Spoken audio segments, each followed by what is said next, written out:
Welcome to Diaspora Forum. This is where people of color speak for themselves. This is where we tell our stories ourselves. This is to address the erroneous narrative put out there in public, in the media, about to collectively tarnish the image, the character, and the value systems of people of color. We have to point it out for what it is, because this represents a misrepresentation of our character and our heritage to world civilization.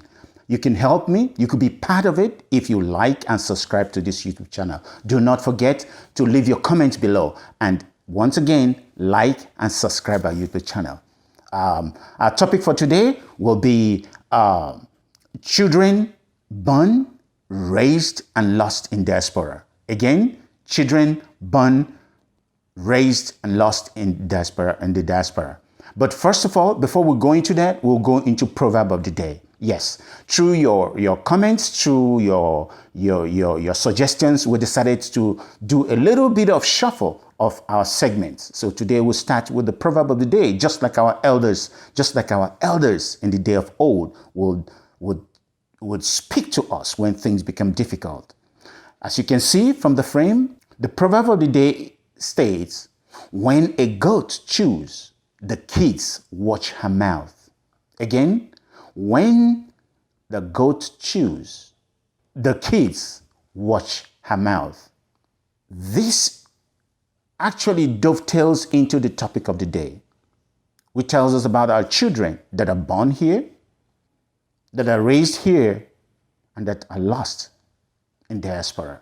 How did this happen? Where did we go wrong? What happened to our children? And that's what we're going to discuss today. First of all, parents have a different idea at the back of their mind when probably they come to this, probably because of job, probably because they met their wives here and all that, they have children here. But then guess what? As time changes, the realities begin to change. I'm not saying this is for everybody, but most immigrants, this is what they face in diaspora. Times change. The values of the children are different from the values of the parents. The children's reference point are not the same as their parents. What the parents want for the children are quite different from what the realities of the children, the dynamics at play at school and society for the children. Racism, institutional racism, does not reflect exactly the same way to both the parents and the children. The children have no point of reference. All they know is the institutional racism that they see in the United States. But the parents have point of reference. They are not subservient to anybody. They did not know what racism meant until they came to either United States, Australia, Europe, or any part of the world. So they could deal with it with, like I said, a solid reference point based on their culture, based on their language, based on what they know at home. So now this creates a schism between the children and parents, where the children struggle very hard to be accepted in Western societies. And in doing this, they turn their back. They turn their back at their culture, their values, and their parents, especially when the parents too are into the hustles of society to meet up. They forget to put down their feet. Where the husband and wife are working, they forget to raise their children in the way of their custom and their culture. And what happens? These children, at a certain stage in their life, they develop mental health issues, traumas that the parents, not familiar with these realities, deny. And they don't help the children get the medical needs that they deserve. And what happens? These children, as they struggle, they make every effort, whether through their depression, through acceptance, to going to college, and they go very far away. And as soon as they go to college, they try very hard. When they get a job, they make sure they do not live very close to their parents. And this is how the divide, the disconnect between parents and children continue in the United States. This leads a lot to very, very dangerous dimensions for the family. Sometimes it leads to divorce. And sometimes the parents actually want to step in almost when it is too late. The parents sometimes decide to take the children home to Africa to study so as to inculcate in them the culture, the values, their language. But like I said, at this stage, it might be almost too late. And by the time these children, with pressure from their mother particularly, comes back to the United States, they've lost the battle. These children then totally turn their back at their parents or fall entangled into the criminal justice system, which they never, the way it is designed, they never get out of. And that is how a lot of African immigrants lose their children to the dynamics of European or Western cultures. So guess what? Parents try to do more by, like I said, sending them home to Africa to study, to inculcate in them cultures and value systems and speak their language. But sometimes, even when they come, they either go to jail, do things that they run, afoul of the law, and they get entangled with the justice system. Or the father, particularly realizing that he is about to lose the battle, decides to send message home to get himself a home wife. A home wife where, God help him, he has a child or two that he knows will restore the family name and carry the family name across. With the money the father is making abroad, they will send them home to raise these children at home and raise them upright as best as they can, while leaving children here to do what they can, because obviously they've made up their mind, they've lost them.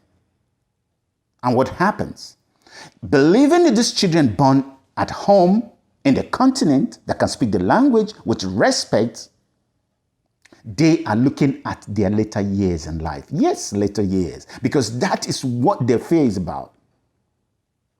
They know these children born at home will raise them, will take care of them, not like some, not everyone, children here in diaspora will ship them to elderly people home. They want to be taken care of like human beings, the way they took care of their children when they were young. They want to be taken care of later in their life. This is what happens most of the time. This leads to a great misunderstanding, disconnect, divorces, and all that. And of course, when these patriarchs, these fathers get old, they want to go home because they never felt like they belonged to this society. And when they go home to children. They know that these are their children, those in Africa and not those in diaspora, because according to them, they've lost them. Well, it doesn't have to be so. It doesn't have to be so, because we have seen second, third generation Indians, Arabs, Chinese that are well grounded in their culture. Well grounded by culture because they recognize this from a long time ago, and therefore they put their foot down. The mothers mostly don't work. They take care of the children themselves. They make sure they speak their language. They make sure they have pride in their culture. They wear their clothes. They speak English at school, but guess what? They speak India. They speak Mandarin. They speak whatever language that is theirs at home. This is how they grow up, firmly rooted in their cultures. But unfortunately, most African languages, people don't even want to speak them. They think, repeat, Africans think it's a thing of pride if their child cannot speak their language. If their child can only speak English, this is wrong. Please look to your left and look to your right. The Indians are doing it and they still beat us at school. The Chinese are doing it and they still beat us at school. The Arabs are doing it. They hold on to their religion. They hold on to their culture. They hold on to their value systems. And that is why they thrive. They are not their divorce is minuscule compared to Africans. We can do it. We can turn the tide. Everybody doesn't have to work at the same time. We have to labor to actually get hold of the losing battle we are in today. Again, it doesn't have to be like this.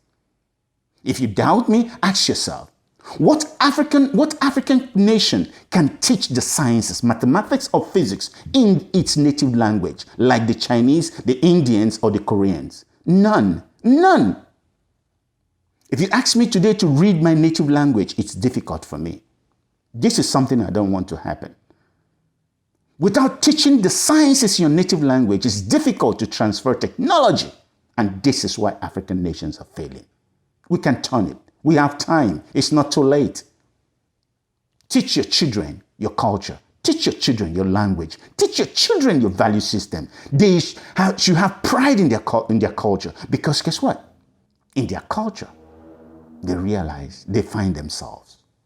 Once again, this is Diaspora Forum. It's a discussion. Whatever you feel, please let me know. Make your comments known below. And above all, subscribe. Like this channel. Tell your friends about what we're doing, about trying to correct the erroneous narrative out there about us. We can do better than this. The shoutouts for today are the 5 of them. The first one is from Accra, Ghana. He is the president, President Nana. Look at him, President Nana Akufo-Addo. The elephant, as he is called in Ghana, is loved in Ghana and beyond.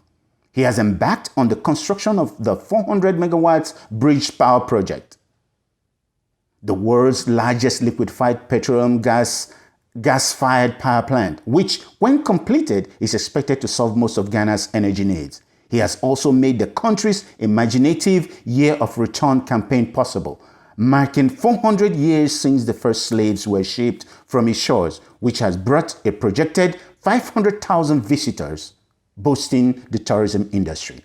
Yes, President Nana, even though we give you a shout out, we praise you for what you're doing, but we at Diaspora Forum, we plead with you and all other African leaders to watch the loans you take from China, as China has nefarious plans for Africa. They use loans to enslave us. Please take a look at how much just 10 African countries are indebted to China. Look at Angola. Look at Tanzania. As of today, every Angolan owes China $754. Every single Angolan. How can this happen?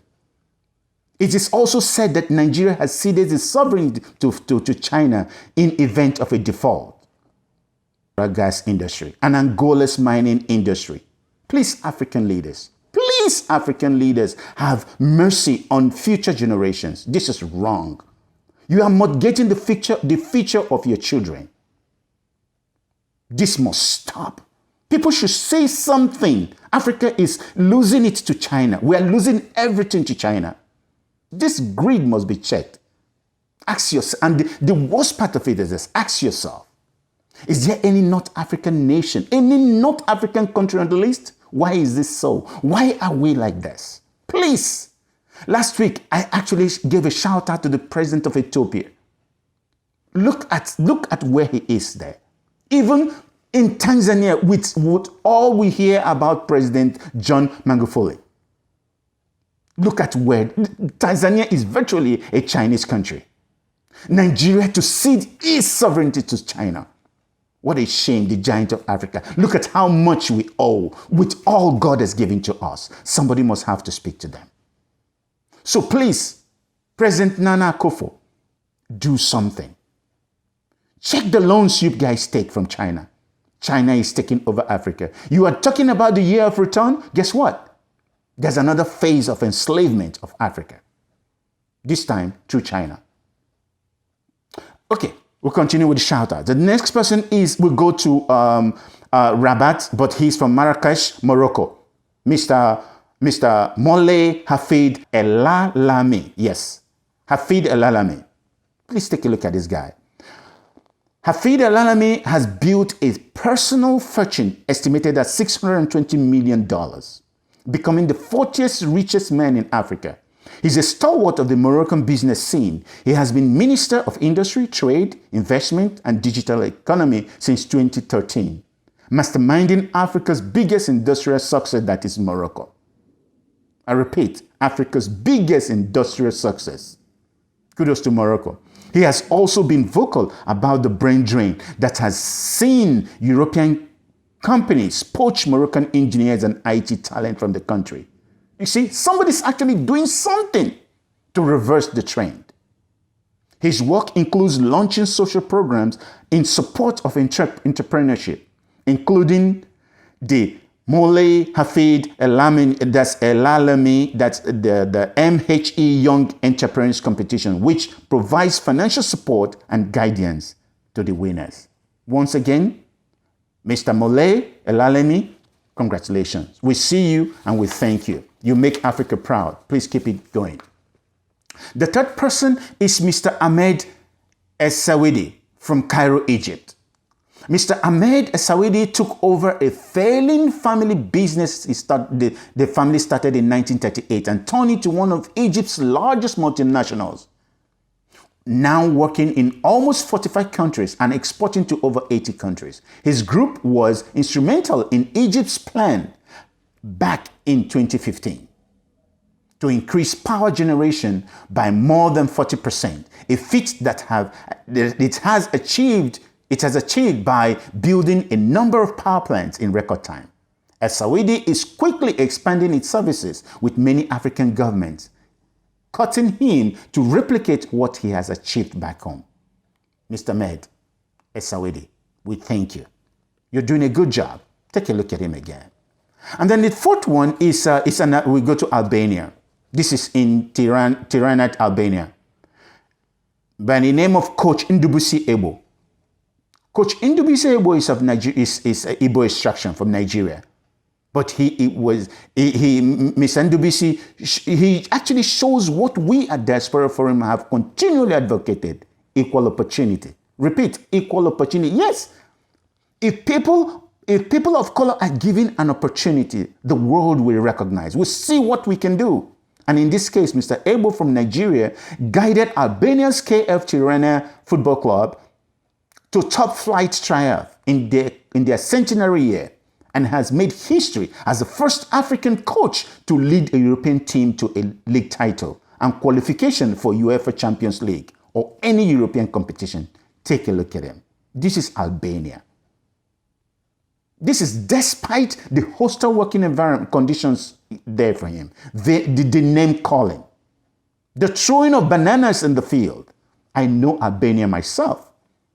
I know Kosovo. I served there. But this is how they see people of color. Albania, Kosovo, the armpit of Europe, to treat people the way they do. But thank you, Mr. Ndubuisi Ebo. You made us proud. You made your point. Thank you. And then the fifth person will come down to United States and Massachusetts. This is Professor Dalia Omona. Take a look at her.